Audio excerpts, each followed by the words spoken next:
We're live. We're live. Yeah, we're live with Mr. We're live. Nick. Welcome. From Nick Nuisance and the Delinquents. How you doing, brother? Pretty good. I'm pretty hot. Sweaty. Post fucking show. That was fucking. I've watched you guys a few Post-Q-tip. times, but I've seen you guys a few times play here. Oh, Now, yeah? I've always genuinely. This is not a fucking stupid thing to say in this shit. Not just 'cause I'm here. No, really loved you guys. Like it's the energy, your musicianship. Like it's fun. There's it's fucking great. I really enjoy listening to your band, and thanks for doing this. Thanks, man. It's Thanks for fucking having great. us. It's fucking great. It was heaps of fun. We just tried to pack as much as we could into, I think it was 12 minutes. Yeah, fucking four songs. We have to do a cover. Yeah. And so what have you been doing in this this time? This conversation always starts here, but we're here because no one could play live music. No one can go to fucking pubs. No one can go to bars. Like it's kind of opening up now. But in that time, what have you been doing with yourselves? I was at home for 2 months. I live across from the beach. I was just surfing a lot. Where's it was good. North Scarborough. Fuck, I used to go there as a kid. The Leisure Coast. Yeah, I was just there the whole time, just surfing a lot and just not doing a great deal. I was working from home, but it was near Wollongong-ish. near direction? Thirroul area. Cold Coast. But I wasn't like getting deep into the creative zone or anything like that. I couldn't really do that. That's what everyone's been saying that. Oh, I'm getting into the zone, but like, nah. But what is the zone for you creatively? Like, I think the zone for me creatively is just on stage, being really hot. We don't really practice too much. We just like playing lots of shows, I think. Yeah. I think and where do the songs come from? If you write them together in a room, or I pretty write much them and bring them? I pretty much write them all at home. Like I moved to Sydney 2011, nearly 10 years ago. I didn't have a band with me or anything. I always played music. So I came down here and I wanted to start a band, but I was only a drummer. So I taught myself guitar, wrote heaps of songs, called ourselves Nick Nuisance and the Delinquents. So it sounded like I had other people in the band. No one's going it was just me. No one's going to reply to that saying drummer looking for a band. Yeah. Hey, I'm Nick. Can I have a show? But no, it was just I just did that, named it that, and then And you find your people. We had this conversation earlier with Charlie, who played earlier. I don't know if you caught any of it. But she's from Tamworth, and the idea of like when you come from a fucking small town, whatever, and the beautiful thing about moving to a city is you find minds that interlink, that can like, people that are like you, which you maybe struggled to find in your hometown, whatever. And we always thought, fucking, I don't fit in here. Yeah. Therefore, I always want to get the fuck out of here. And whether you're running out of there or whether it's just like, fuck, I just don't see myself being here forever. Yeah. Like coming to a city, you just sort of find people that, and you find Man, I grew up on the coast up near, like in between Byron Bay and Tweed Heads. Yes. A place called Pottsville. All you could do there is smoke bongs, surf and play music, which sounds great. But when you do it, when you're 15 to 18, it just gets a bit old. What else am I going to do? It gets a bit old to some people. Some people, that's their fucking life. And no disparaging comments about those folk who are still smoking bongs in Pottsville.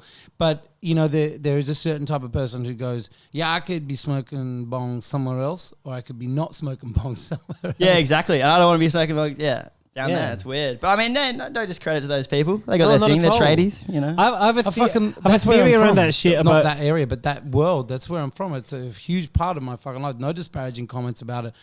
But there is something, like Kenny said, there's something, it's the numbers game. You move to a big city and you are more likely to run into, especially if you hang around in the hood we are, where we seem to congregate in the inner west here in Sydney, and every kind of city has little pockets of it. Where you get to find your people, your people in mass numbers, which is a really fucking powerful thing. It's an acknowledgement that you are not fucking a standalone, that there are other people and there's a legitimacy that comes with it, I think. Yeah. And I feel like people from the coast and stuff like that, from those little towns, try a bit harder, People who live in the city, they've been a bit spoilt their whole lives. They got this at their doorstep all the time. But I think when you come from a little place like that, you're sort of the underdog, and you got to prove yourself, because everyone's like, who's this fucking out of town? And you come from a place that probably most parts of the world would construe as paradise. But paradise has its fucking limitations and has its boredom. Like I don't want everything to be perfect. It's boring. Yeah, fuck. I speak to Jake's brother, Stevie, about this video. Like that, Australia's too nice to sort of to create. And this is I've spoken to Steve a few times about this. Like to create true art in the sense of it's like the pain of what it means to just have fucking, it be dark for 6 months of the year at 4 o'clock in the day. Like just when there's nothing, when there's nature's not available to you for a long time, you get more in your head. So you sort of like think up shit. And that's, why, I don't know, cold climate maybe produces like art in that form. I think so. It's taken a while for me to sort of to understand the Australian version of that. Yes, because it does exist. Scotland. I've been here 10 years now, but I was there till I was 28. I'm 38 now. Yeah, but it's like I grew up in a village in Scotland, and I think the Scottish music scene is very art driven. Most of the great bands come from art school. So it is a very abstract folk music, very obscure. I love it. Jake and I sort of feed off that a little bit. This is something we talk about. But and I always thought that Australia was too perfect to have it, but there is where you come from, it's fucking paradise. It's paradise, but it's fucking not. Yeah, that's what people think. It's paradise, but you got to rough it up a bit. Yes. You got to try and make it a bit more interesting for yourself. Because you can't just live in paradise forever. You become a blob and just like get a real tans leather boy in the sun. Leather boy, big leather boy. But I'm a leather boy. I wish I was a leather boy. I'm too lazy to be a leather boy. Hey, look at you mixing that with your finger. You're a leather boy. I'm a leather boy too. Is that a fucking pinky you've got in that fucking glass? You got a fucking pinky out there? This is my COVID stew. COVID stew, yum. Is this a wine bar? You guys do it fancy here, Mary's. I like it. We're fancy. We're fancy. I'll tell you what Mary's did. We made not fancy or fancy not fancy because it was okay to like good things and not give a fuck about it. I like going to fancy dinners. Yeah, but dressing like you fucking want to dress and not feeling that you're overcome by service or bullshit and just like acting like you want to act and letting the people letting the venue come to you. Yeah, well, you've let us do some pretty crazy stuff here over the years. Fucking right, 100%. Not crazy enough because the lights are still attached to the ceiling, apparently. Don't get any ideas. The musical kind of analogy to that is like, is a band like yours, which could so simply be just a ragtag fucking bunch of noise, and yet you guys play so fucking tight. There's a commitment to something that's, yes, it's anarchic, and yes, it's wild, it's crazy, and yet it's fucking like a laser beam. Yeah, maybe that's so it. Tight. Bit of paradise and a bit of raucous. I don't know. Yeah, but it's a thing people we've spoken to. I put this out here. This sound, you're on the floor. Fucking do it again. Fucking rip put it in this fucking fake plant pot. But make an ashtray out of the light finish. Make a good ashtray. This sounds like sort of glorious and overzealous, but and people we've met over the years through different markets of music, can you say, like European, American, Australian, and there was a comment we've heard back a few times, like some Aussie bands, they want to be rock stars, but they don't want to fucking really just nail down their fucking show. Yeah. It's like they want to we'll stand there, we'll fucking play the instruments, we'll scream, we'll shout, we'll fuck around. Internet rock stars. But you go and you go to watch an American or a UK band of the same ilk, but they fucking play. And you guys fucking play. That was tight as fuck. Thanks, man. Thank you. We practiced yesterday for the first time in a long time. When was the last time you played before tonight? Other than yesterday, rehearsing for this, when was the last time you guys played together?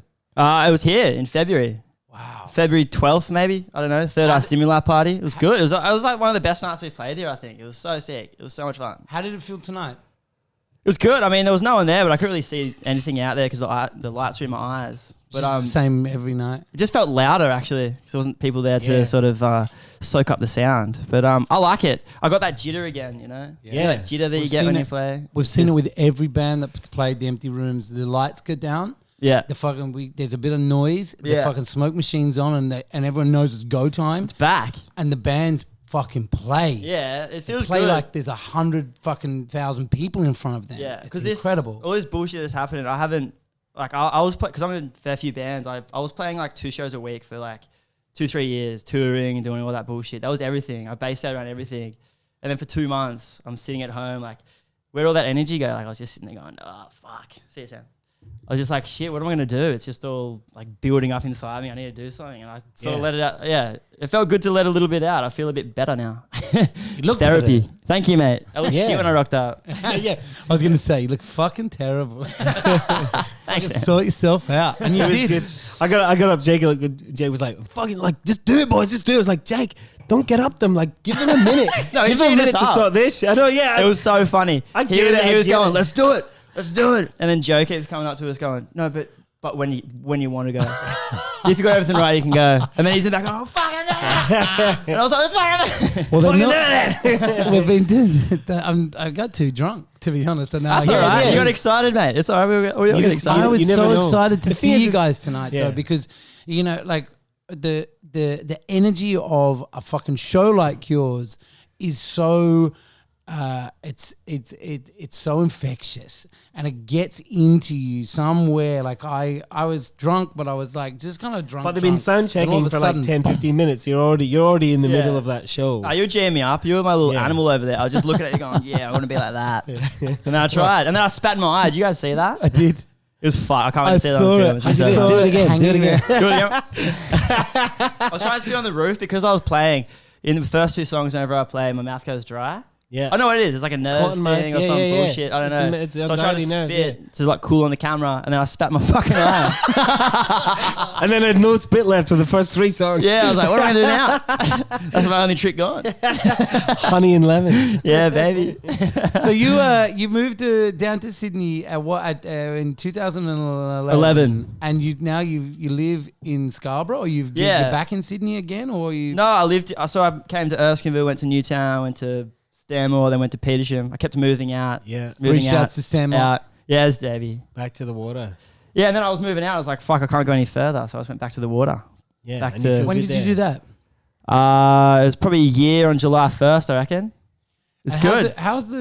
Talk to me about the power of the water for you, because growing up around the coast, it means a lot to me. Even though I don't live anywhere near it, but it just has something really deep and spiritual to me. Yeah. Does it have the same effect with you? Definitely. I mean, I started surfing when I was 5 years old. That was some of my first memories. Like my dad pushed me onto waves at 5 years old. So it's always had something in my family. All my family were like all pro surfers back in the day. Like, really?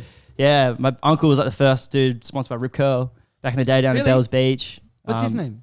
Paul Layton. Wow. But he's fucked. He started doing too many drugs and fucked it for himself. But he was the best surfer I've ever seen in my fucking life. He was so good. Just a natural. Yeah. So it's always been in my blood. I've always loved the ocean, and like, if anything's ever going bad, if it's even middle of winter, I'll jump in.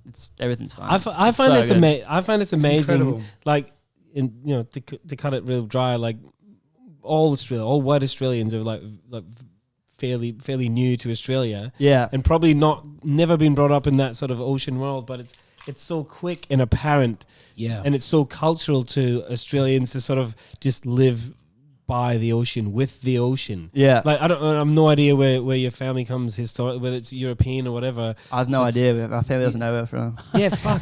But I guarantee they fucking probably weren't surfing, you know what I mean? Like, it's such a beautiful part of Australian fucking culture that they're so bonded to the ocean. Yeah. At every level. And it's just like they just fuck. I watched this BBC News thing. Yes, BBC. I always say to Jake, there's three news stories in the BBC thing about Australia. Yeah. About every headline. One of them is always about an obtuse story about wildlife to scare. Where's this in Australia? So the BBC News in the UK is one of the three is always about a true story about wildlife to scare the shit out of people that there's still things that can kill you here. Don't go there. Yeah, and there was one yesterday. It was I think it was north. I can't remember the name. It was north. It was about 70 miles from Sydney, and 3 siblings. They were like from the ages of 12 to 16 were swimming in the ocean. They had a fucking spear thing in that, but they didn't use it. But the shark they were filming. The shark came right up to them, and they just filmed the shark coming. filmed the shark coming and just fucking off.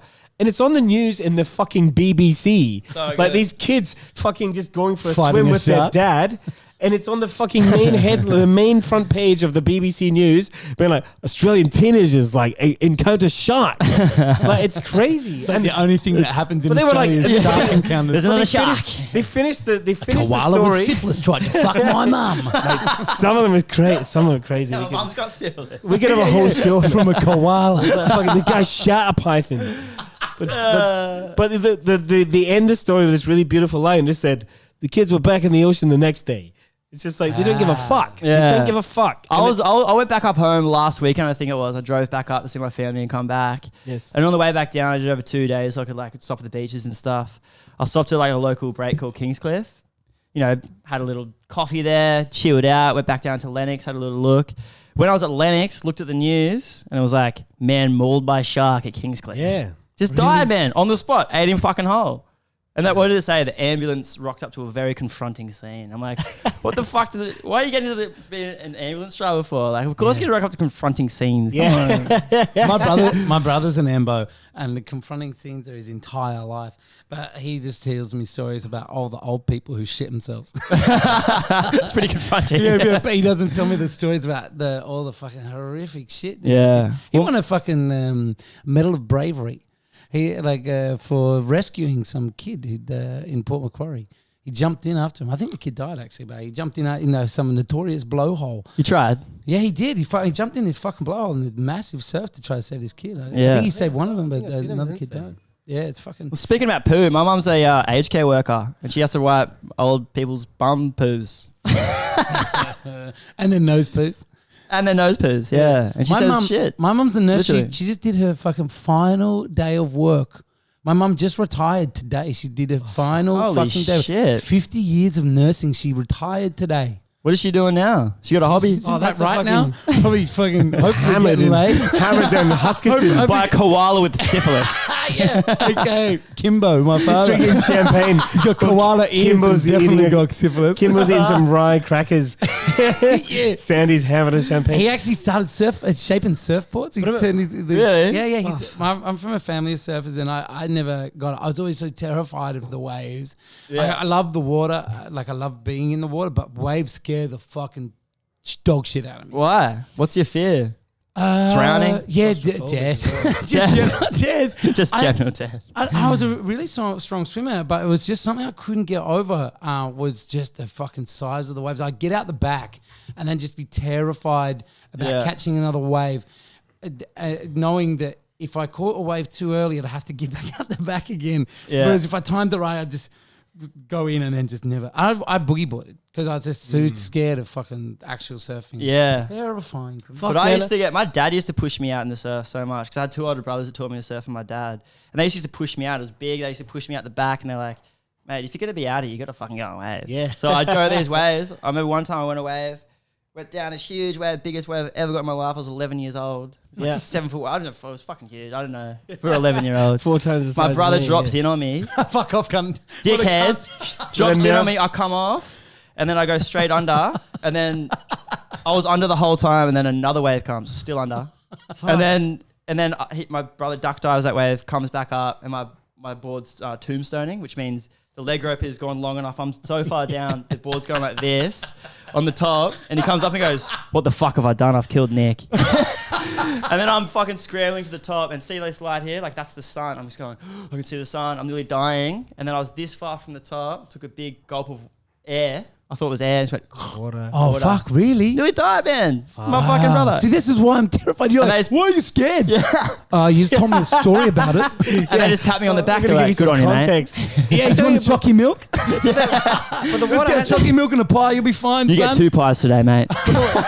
You deserve it. The water, like from in the terms of Scotland, if I could talk about it for a Please. second. Yeah, please. But standing on the coast of Scotland, whatever, looking at the ocean, it's such a part of who you are. It's such an angry fucking beast. Yeah. It's like for me, it's like when you look at that thing, it's like the thing barking at you just to tell you to fucking stay there.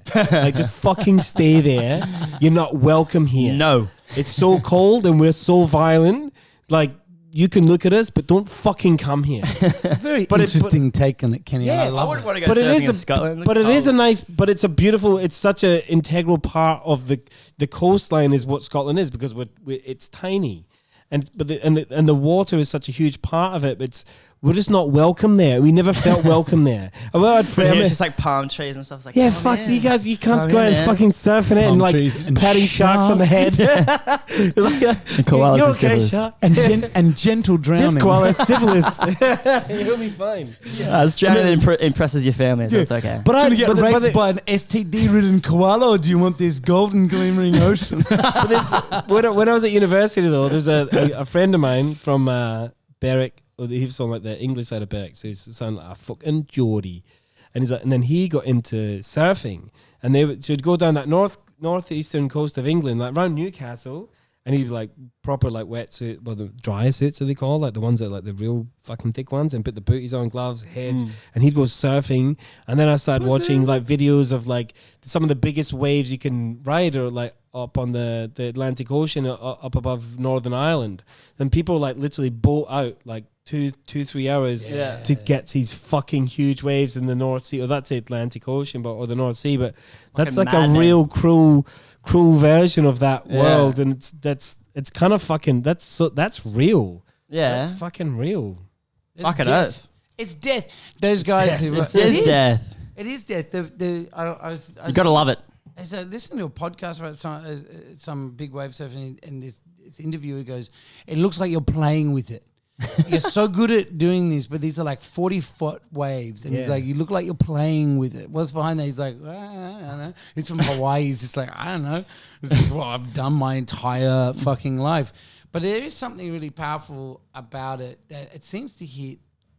Like I think what you said, Kenny, the fact that we don't have any cultural heritage of it, like white fucking Australians who are the majority of the people who run up and down the east coast or any coast of Australia these days, and yet there's this immediate affinity that goes fucking really deep somewhere. California's the same. All of us. Yeah, California. I know it is. I know where it started. I guess it was just have a guess. I don't know. But it's undeniable. Koalas. But it's undeniable, right? It is, man. It fully is. I'm always drawn to it. 100%. I'm always drawn to it. I mean, does it have a role in your music at all? Not really. Not really. I think it's two very separate things. I don't try. Nah. You know, not a Jack Johnson. Make a banana pancake. Fuck off. So people pretend like it's the weekend. You have a job, cunt. You pretend like it's the weekend every day, mate. Fuck off. So you've got a job. I've got a job. What's your job? Talk to us I about work at a music magazine called Happy Magazine. Yeah. Yeah. I know that about you. I don't mean to be disingenuous, but what role does your job or does your work play in all of this? Does it inform your music? Is it a massive part? Is it something that you do just to get by? Like what role does work play with you? Man, trying to get, like, going back to where I was from, like, I feel like that's the center of everything, you know, trying to get out of that town. When I was 16 years old, I used to write for all the magazines up there. I used to get sent to all these shows. I got sent to like Motorhead, all this kind of stuff to review and interview. Dead Kennedys, I used to interview all those guys. Like when I was 16, 17 years old, sneaking into these places for these magazines. From 16 till about that's huge. 19, I used to work for every magazine on the east coast of Australia. Wow.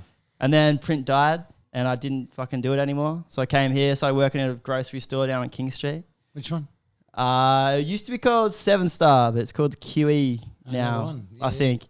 But I feel like I'm always just drawn to that kind of work, you know. I don't really seek it out, but it always just comes to me because I know that's what I'm going to do for the rest of my life. Is it writing that's exciting? No, I don't do writing. I fucking hate writing now. Right. Because I interviewed hundreds of people, interviewed all my favorite artists and stuff, and I was just like, this isn't what I thought it was going to be. You know, it was cool, but so at this new job, I do like partnership stuff. So I work with festivals, and I'm sort of like on the outside of it. So I'll get the jobs, and then other people will write the stuff. But yeah, I'm always going to be in music, man. Even if it's not directly, I'm always going to be in it. Like just doing what I just did then. Like that's why I do it. It's interesting. We're literally doing to you what you just said that that bored you so much in terms of like talking to bands and musicians. Like just to bring it up. Like it's and. I would agree. Like, you know, the whole philosophy: never meet your heroes. Like, just you know, people that inspire you so much, and sometimes you meet them just like fuck, you had literally nothing to say. That was like, yeah, like I wouldn't probably hang out with you, man. Yeah, yeah. Because honestly, I just got the view now. Like I don't really give a shit about what they do. I just want to hear their music. Like, because they're just dudes, man. Like dudes and chicks. They're just doing their thing. It's an aspect of growing up where you stop realizing that they're the fucking be all and end all, and they can guide you to the future. And you're just like, they're just people that wrote a fucking few good songs, and maybe they're not like, maybe that's all that they've ever done. Yeah, maybe exactly. That's all they'll ever be. What do you actually do though? I just used to try and ask him really dumb questions all the time to try and like catch him off guard, you know? Yeah. I never prepared for anything, so I was just this little 16-year-old grommy just being like, so what do you eat for breakfast and that? Crispy or right off. And there's this fucking kid on the line. Like I've just hacked my way into everything I've ever done. So, what do you eat for breakfast? What do I eat for breakfast? I'm a healthy boy, mate. I eat avocado and toasted Vegemite. Do you? Yeah. Vegemite's an important part. That's not healthy. That's just Australian. Do you put butter on that? Or is Bit of Nuttalex. Oh, fuck, you vegan, boy? No, I'm a veggie. Right. Yeah. How long are you a veggie? Shit. Probably like a year, maybe. Okay. Yeah. Why? It just started making me feel a bit sick. I just started feeling a bit sweaty, you know? Yeah. Sweaty and swelled up. Sometimes we started exercising the last year or so, and I tell you what, I get this thing occasionally, and it's more like post heaps of booze. But when you go to the gym, you start sweating. There's a bacon smell in the room, and you smell like meat sweating. And it is off-putting. Cooking. You guys can't really escape it. You got these crazy. I remember I went to Mary's a long time ago, and I had the craziest Bloody Mary ever. It was delicious. Cooked the veggie one. Or it was vegan? No, it was ages ago. Oh, the bacon and cheese one. Yeah. Yeah, the So bacon had like the cheese on top, It's borderline bacon, and then gross. like the blowtorch. Yeah. blowtorch, and it's like real crispy. That was bacon. that was literally a hungover creation because people kept on coming in. We opened and we didn't have a Bloody Mary on the menu, even though it's called Mary's because it's on Mary Street. Oh, Right, yeah, it's 6 Mary Street, right, which is why it's called. So that's Mary's. where it started over there. Yeah. Oh, And so it's called Mary's because we couldn't come up with a name with it, and I can't remember who came out. My wife will go, I came up with it, but I'm not sure if she did. No, but she'll claim that. That's not She'll true. claim that. Are you gonna take that out tomorrow? Nah, yeah, this is the editable part. She doesn't listen to this. We had conversations She doesn't about. listen to me ever. She's never going to hear this. The only time she's going to hear this if one of her friends goes, your husband was. Did you hear what he shit said? Talking, yeah, exactly. But that's going to listen to about 35 seconds. It's and fundamentally not true. Yeah. I just said, I don't know who. My wife will claim it. I agree. I don't know. I'm going to go neutral territory. Go, I can't. I don't know. No commitment. Yeah. No, I remember the conversation. It was when we always decided. around. It was never about me. And then it was like about 3 weeks in, we were getting busy. And people, it felt like every second person was like, Bloody Mary, Bloody Mary. And we're like, oh, hang on a sec. They think that this is a thing we should do. Yeah. So I was like, all right, here we go. And I put a fucking thing of cheese on the top and fucking blowtorched it and put some bacon on top of it, and that was it. But there was always fucking gross. But the thing was, it was a hangover meal with celery and all the rest of it, and it didn't fit into the narrative of what people are looking for when they're very hungover. To go and have a slightly alcoholic tomato juice with celery. Yeah, it didn't make sense. It didn't fucking make sense. There's no palm trees at Mary's. I tell you, we also did probably the first proper vegetarian Bloody Mary. Not that ever existed, because that's a dumb statement to make. But in the inner west, I would say yes, because people pioneers. Well, because I'll tell you. But this is the thing, and you probably know, because I would never assume that no one knows. But the Lee and Perrins Worcestershire sauce is full of anchovies. So everyone that says that they wanted fucking we'll do I'll have a vegetarian thing without. Like, we've got one veggie one without the bacon, or whatever it is, or if they are just vegetarian. Yeah. Like we pissed that off, and we used the liquid that we used to bake the mushrooms in for the veggie burger, and that was a deep, rich sort of sauce as well. So we just pour that in, and it give the same sort of depth of flavor. I think the vegetarian one's better than. It was fucking delicious. Yum. And I remember having a a conversation with people, being like, "This is a true vegetarian one." Yeah. And saying to them, because Worcestershire sauce is not vegetarian, and literally their face went, "Sorry, what?" I was like, "It's They're made broken. from it's an anchovy sauce," and they were like, "What have I done? I never knew that. I just thought it was like a vinegar." You're like, What have I done? What have I done?" Just looking. Can we talk about celery for a second? Yeah. yeah, I Why- like do you guys love like it, I hate celery? it. I like it. It's No. Dude, I've been having lots of ramens lately, and I just like You're putting celery in the ramen. This is what I'm trying to say. Like, whenever celery's in any meal, it overpowers everything. It's the most mild taste, but it overpowers fucking everything. I got the same thing with fucking cucumber. Thomas Keller. I love cucumber bar. All right, so here's a bit of like food nerd shit for you. So Thomas Keller is a pioneering chef from the French Laundry in Northern Napa California. Valley. Yeah. And he makes his stocks without celery because he thinks that they create a bitter taste. Now, a classic French stock, for any sort of stock, they always take, their mirepoix is always onions, carrots, and celery. And he's like, omit the celery from your stocks. Yeah. Because celery overpowers and it brings a bitter taste to everything that you put it in. Every meal I have has got celery. I go, oh, there's you can taste it. So you got a fucking palate and a half. Do you reckon? Yeah, I don't reckon. For sure. I know. So what just take what it out. I do with it? You put it in bolognese.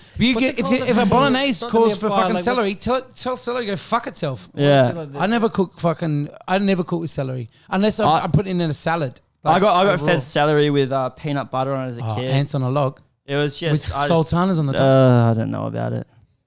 You know Sorry, what? Mom. Do you know the best part about ants on a log is? The peanut butter and the fucking sultanas.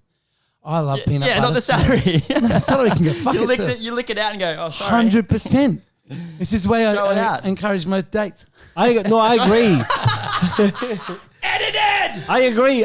But like, but for me, it's so dumb. For me, it's 100% cucumber. Like, low-hanging fruit, my friend. I'll put celery into bolognese, whatever. What? But it's like, I had a fucking... Don't do that. Friends? Mate, fuck, get it in there. The carrot, onion, celery. Yeah, fuck you. Into that. But like, I had one of the Vietnamese salads from Great Auntie 3 the other week.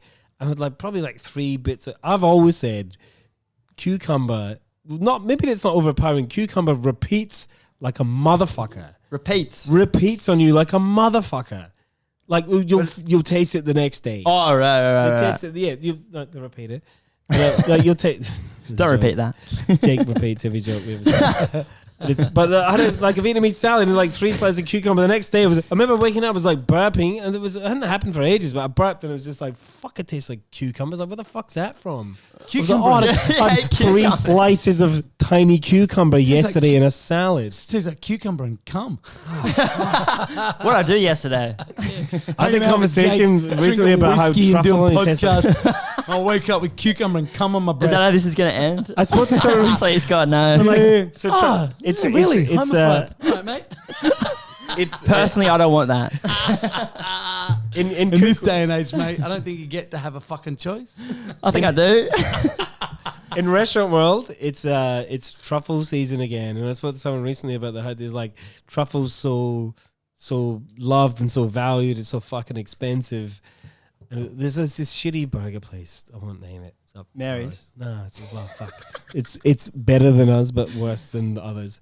But they do this truffle. Better than us. Of course it's Hang not. on. I'm fucking joking. We're the best. We're the best, and we're so humble about it. But they do this truffle ketchup, and I was like, it just tastes like someone just came in tomato sauce. But hang on a second. Tomatoes and fucking and truffle do not belong. Jake, I know, and it's disgusting. And I said to them, I was like, well, don't you understand that truffle just historically just tastes like cum? And they were like, historically? Like, well, it just truffle. So people back in the day like, this tastes like cum. It smells and tastes like cum. Documented in all the manuscripts. That's what it from the monks. And they said truffle cum. They said it's like, oh, it's what you've tasted your own cum. I was like they cum. Tastes like they cum. Like, no, but I've smelt my own cum. And and when someone shaved truffles, I've eaten my own it cum. is not too dissimilar. Hang on. What did you say? I said I've eaten my own cum. Who hasn't? When? Oh, when I was a fucking kid. And probably Tasted upwards of it? fucking like last 5 years or so. Mum, I tell you one time, I'd like use my school trousers as a wank rag. Very young. Your school trousers? Hey, and my mum. Oh my God. My mum will never watch Why'd you this. do that? My mum came into my room. She was like, she goes, this weird shit in you. She's like, what is that?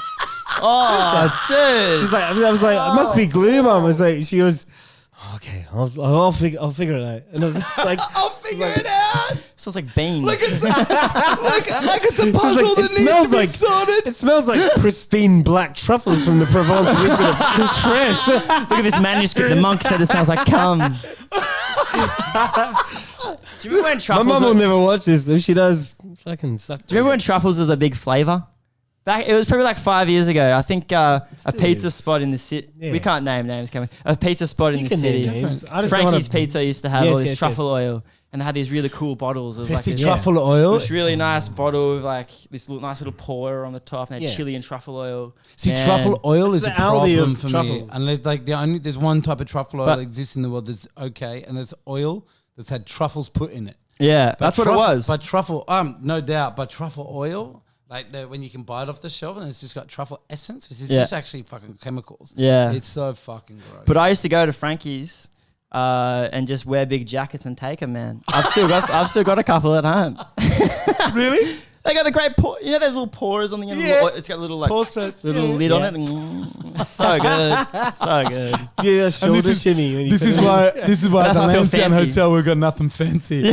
It comes like this, rip it off. Yeah. That fridge looks pretty good. I can't just pocketed $450 of truffles in his fucking pants. I told him I had cocaine in my pocket. I'm worried what was going to happen after this podcast. Yeah, it's more expensive than song. cocaine. That's the shit thing about it. It's more expensive than cocaine. What is? Truffles. Truffles. I might get into And the that's the business. black truffle. The white truffles are like 3 times the price, but the black truffles are that price. Don't they have and dogs people that just smell put them on- out? Do you reckon they can train humans to smell It's them out? pigs. No. Pigs are the thing. Pigs You do get it. pigs like in Provence. You get pigs and they sniff out the truffles. Truffle pigs. Have you not heard Truffle the term pigs. truffle pig? I thought it was dogs. They're dogs that can smell them, but there's like pigs Truffle pig. Truffle pigs are the historical fucking way they used to find Yeah. And it's just rotten roots. because they want to Yeah. eat it. Like It's like dogs are kind of like, I'm not going to eat that. But they're You can trained to smell it. You can train them to smell it. Like you can train them to find a fucking, a pedophile fucking hiding in the woods just to show him his jacket. And Can they'll you go do get that? it. Oh, you can do that. It's like Where's your jacket? It's vegetarian coal essentially. But with pigs, the reason they want to go after it is because they fucking want to eat it. Yeah. And so the whole trick with truffle pigs was they would lead them to the fucking oak trees in the forest that had the truffles underneath them because they're a fungus that grows at the base of at the roots of these oak trees. And the pigs would fucking lead them to it because they want it, and then they'd have to fucking take the pigs away before they And then eat get the truffles. fuckers. Man, I've So been they getting into just fungus eat so it. hard lately. But there's Fungus. Do you guys like Yeah. fungus? Mate, fucking love it. Bro, I've been getting into fungus so hard lately. And there's What that's type of fungus do you love? just every fungus, man. I got fungus books. I love it. Are you for real? I'm actually serious. I watched this documentary on fungus. It's everywhere, bro. Cool, yeah. It's so good. And I was They trying to go get magic mushrooms down in the pine forest down this is- south, and we couldn't find them. And then in the backyard, magic mushrooms, Yes. baby. Your This backyard? guy, Mate, they used to grow on my school playing fields. Really? On the golf course. Mate, I grew up in the country. I grew up in the country in Scotland. They were fucking everywhere. How's the difference between real shrooms and fucking like caps? Like, Well, they are So they're still different. Yeah, but if you have them whole, they're so much better. I'm yeah, gonna do it that's on what Saturday. I'm saying. Like the difference between a fucking a shroom you get from the fucking ground is so different. Such a different, more holistic experience than eating a fucking cap that you So buy some good. fucking dude named Derek at the fucking toilet. yeah. Sure.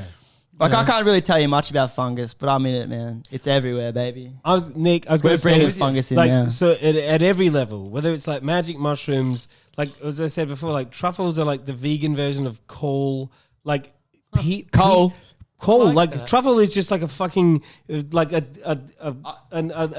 Jurassic fucking version of like just gross vegetation. It's just solidified underground.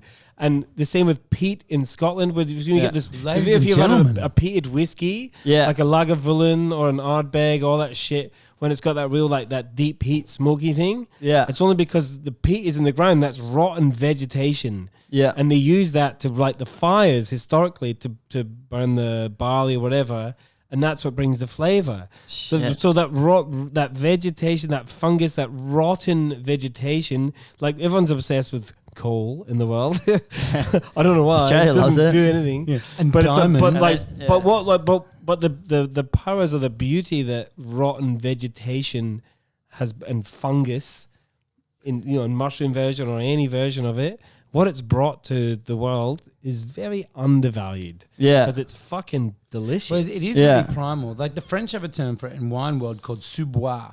Which means the undergrowth. And it's literally it's a term used in wine geek kind of world to describe literally the undergrowth and the smell of like the rich earth and the loam of where these grapes come from. Yeah. You can really pick it up. It's specifically in Nebbiolo and Pinot Noir, these more subtle kind of grapes. But the smell and that you're describing, which is very truffly, very earthy, it comes from but it's Cum? It's Did you say cum? Fucking cum. But it's a powerful fucking thing. It is powerful. Yeah, I want to go find some truffles. So I'm in another band called Bleeding Knees Club, right? And we got. I love that band. Do you guys know a band called Harlem? No. They're a band from America, who were big in like 2010. We brought them over and we toured with them a while ago. These dudes were like the most mismatching 3 dudes you've ever met in your life. And one of them cornered me one night. And it was like, this is getting to truffles, by the way. It's a long story. He cornered me one night. He's like, you had to say hello. And he goes, Nick, you got to come over to Texas, brother. I go, why is that? And he goes, man, we take MDMA, we crawl through the swamps, and we've got these green lights that we shine on the pigs, and you can see the pigs, the wild pigs, in the distance. You can see their green eyes, and we crawl through the swamp, Nick. Me and you on MDMA, we crawl through the swamps. We'll see the pigs, and we'll shoot the wild boar, baby. We'll shoot it together like this. And then the other guy next to him, he's like, oh, Nick, he's smoking Vogue menthols. Yeah. Loves them. I got so many off him. I'm like, please give me those menthols. He got them from America. And I'm like, he goes, Nick, you got to come over. We're going to go hunt for truffles together. I've got a dog. I've trained him to sniff out the truffles. And I follow him on Instagram now, man. This guy makes fucking coin. Like, every day. Truffles ain't no joke. But every day like, he puts up a thing. Truffle like, dollars. He's got this little scale. He puts it up on there just like, 2 kilos of truffles. I'm looking it up. How much is that worth? It's like, it's so But like, then minimum 10 years to sort of get any form Once of... you inoculate a fucking like an area, I mean, the climate's a huge fucking play, and obviously, and also the type of trees. So you got to plant the trees first. There's only certain types of trees that'll take it, and that's an investment. It's the inoculation of the trees isn't the fucking thing. It's like planting X amount of fucking acreage to oak trees or certain type of truffle loving trees, and allowing those trees to become to a level of maturity where you can then inoculate the ground around them so that the fungus grows. That's the time that it takes, because you know, specifically in Australia, like, where are you just going to find a fucking copse of oak trees growing naturally? You know, it doesn't. Plant them first, baby. You got to plant them. You got to grow them, and then and the thing is, they're like crazy tricky. Like, some people will plant all the fucking trees in the world, they'll inoculate the fuck out of it, and they just will never grow. They just won't grow. We're really lucky in Australia. We've got like Western Australia, Manjimup, and in Tassie we've got amazing. It's two quite truffles. different climates, but it works. Yeah, and nowhere else. But like and the different strains. and the cool. But it's kind of like, from what I gather, it's different strains. It's like growing Shiraz in some parts and Pinot Noir in other parts. They're different strains of the truffle. Yeah, which is probably unique to Australia, because I think, well, as far as I'm aware, they're not Australian truffles. They're from Europe. But France is like provincial. France. That's France. You guys are really into food. I like it. Yeah. We're like the fucking. We're the biggest. This is like the. Fuck, we love it. We love food. So, but when we open May, can you not tell? We just loved it. I can't tell the story. You say France instead of France. Well, we worked in fancy restaurants and bars, and we loved food and drink. And when we opened Mary's on the as an antidote to that. Yes, and it's just be like, we'll just do fucking burgers, and we'll do them like someone give a fuck about them. Have you guys still been eating burgers in this whole thing? Oh, no, we don't eat many burgers. No. I eat a Mary's burger or a McDonald's burger once a week. More really? McDonald's than Mary's ever. Because we've always eaten more McDonald's than we have Mary's. Really? And we all know it's like listening to your own records. Like, do you listen to your records all the time? Nah. Do you listen to other bands that you like? But you might listen to music of the same genre. As the Yeah, it's a kind of. We don't. Do you guys have, like, in this whole thing? Is there one guy still working at Mary's? You can just like hit him up and be like, "Make me a burger, baby. Bring it." Yeah, over. all of them. That's what we do. They all work Personal for us. chef. No, they all work for us. They're all open. No, we've been open. Like, It's open. It's a family, we've bro. had It's venues a real, open this whole time. There's like some of the chefs at Newtown have been there for like Since day dot. Johnny Bong. We'll name him Johnny Bong from Indonesia. Hero. He's been there since like the first year, and he's still I trained there. him myself he's in that killing kitchen. it. Yeah, and it's we hope that we create that family there. Like it's for us. Like we don't want to be the burger fucking boys. Like this is a part of us, like branching out into the world that we've always wanted to be a part of. Like Mary's has moved into live music through Splendor in the Grasslands, doing all these music festivals, and then them hosting events at other things, and this whole thing, like the empty room session, is such a natural progression of when we all had fuck all to do to let our worlds collide. It's so good. I just remember when the LANSDOWNE first opened again, and it was because I came here. I think the last show I saw here before it closed was Spod downstairs, and he walked out in a dressing gown, and he gave everyone beef jerky, like his beef jerky brand that he made. It was the fucking best show ever downstairs before you guys took it over, and then you guys took it over, and I was here like every fucking weekend, like maybe even twice a week. You know, like I was playing here most weekends in my bands and stuff like that. It's really opened up a lot for Spod was music. here in the first week as well. Oh, was he? Oh, yeah, he was too. I think Spod played the first Friday night. Spod played the first show up here. Sick. He's fucking cool, man. He lives in Melbourne now. It sucks. He's the funniest guy. What a hero. Yeah. So funny. So good. I didn't know what to expect. Yeah. But no, you guys have opened up such a nice place here, man. Like it's so sick. Like we've played so many good shows here. It's like this is the place, man. But that's the point. You guys have played the shows. Like what we've done is we've put our fucking we've been hospitable. We're hospitality fuckers. So we try and reopen the stage. We try and create a home, and then it's you and your industry and your people. You create the rest. Yeah. Like I've done some dumb stuff in this room, and you guys, I've never gotten in trouble. You know, mate, why would you? Good. This is your home, and this is the thing. Like you like Sydney denied art home. It said that you weren't enough. It said that you were wrong. It said developers were more important. It said that residential fucking homeowners were more important than art. Yeah. Like, what a fucking insane idea that is for a culture to... I'm sorry, it's dumb. Heated. Yeah, But this is fucking insanity. This is literally... You can watch the decline of a fucking worthwhile society when it's judged by that. And we were like, fuck that, no way. And we were so blessed and so lucky to be given this opportunity. The least we could give was an opportunity... A stage you could give you, and no judgment backstage. That's the bare minimum we can do for you. Perfect. And when the fucking security guy was in, when we were building the place, and he was in this room, he's like, "What am I going to do here?" And I goes, "Fuck all, get the fuck out of this room." And he goes, "Why?" I was like, "Because no one should ever know what goes on in here. You're not welcome here. This is the essence of this building. Get the fuck out of here." And he just I've done dumb shit in here, but nothing bad. But like I've just like it's the freedom of doing it. I've been here with like 30, 40 people, just like everyone's cooked, just like so good. But after fucking someone that you know or you have played a fucking show, you've entertained people, you've brought something beautiful into the world, you've birthed something that didn't exist, and you created something, and this is what we need. Yeah, this is what the entire world needs more of. And if the fucking reward is a few people kind of going, like 30 people back here having a fucking good time and letting loose after that sort of vulnerability, 100%, I'll fucking stand by it. We'll fight for it. It's sick. Is why we're still doing it today. And now I got to give a big shout out to the Greek Elvis over here. Oh man, what a man! He's the best kind I've ever met in my life. He's a good boy. Yeah, that's our boy. I was Jeff O'Connell, our production manager here at the LANSDOWNE. He's good. Yeah, he's very fucking good. He is. He lives about four doors down from my girlfriend, and there was like this Christmas party one year, and I just found out like they do this street party, so the whole street shuts down, everyone from the street sort of comes out into a party, and then Jeff comes out. I'm like, "You live here, bro?" He's like, "Yeah." Like, holy shit! But meeting Jeff here, he's come on to. So we play with UMI at the Annandale. Right. So the Annandale put UMI up. They did this crazy stage like it used to be. So trying to do this like retrospective show or whatever. UMI got us to play.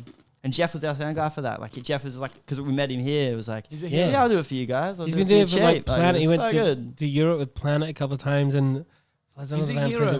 Like absolute good comment. And he was here tonight. He did the sound tonight. We've been doing the sound. But he's the guy. He's been doing the sound for these empty room sessions. We can't afford to pay anyone anything for this. He's here every Thursday night recording fucking bands because he believes in it. Yeah, and he loves it. He's doing it on his fucking. On his Todd. Whenever I rock up in Jeff's here, I'm just like, it's gonna be a good show. You only missed the first one because he got kicked up. Well, got sent back from a European tour. But Henry was here. Henry's a good cunt. Henry did the coffin one. Henry's amazing. He did the self-isolating. And like the oldest story about how we met Jeff is because Jeff was running the warehouse for Love Police with friend BT. And BT's been a friend of ours for a few years. And Jeff sort of reached out to be like, I'd like to do this. And he's like, you know, if it's all right with BT and fucking like, if everyone's happy, I'd fucking love to do this. And BT was just like, fucking, of course. Like you're fucking meant to do it. Like his love for his love and graft for every, like you say, that every point of just being here, just fucking doing whatever it takes to get the fucking thing done. Yeah. Like, big up to fucking Jeff. Fucking Mario Speedwagon at hotmail.com. Oh yeah, I go to Mario. Oh, it's not here. I go to Mario Speedwagon shit. I was gonna wear it tonight, but it's somewhere else. I fucked up. We love him. We fucked up his band the other week, so we ride him hard. But. Every band that plays here, he gives everything to.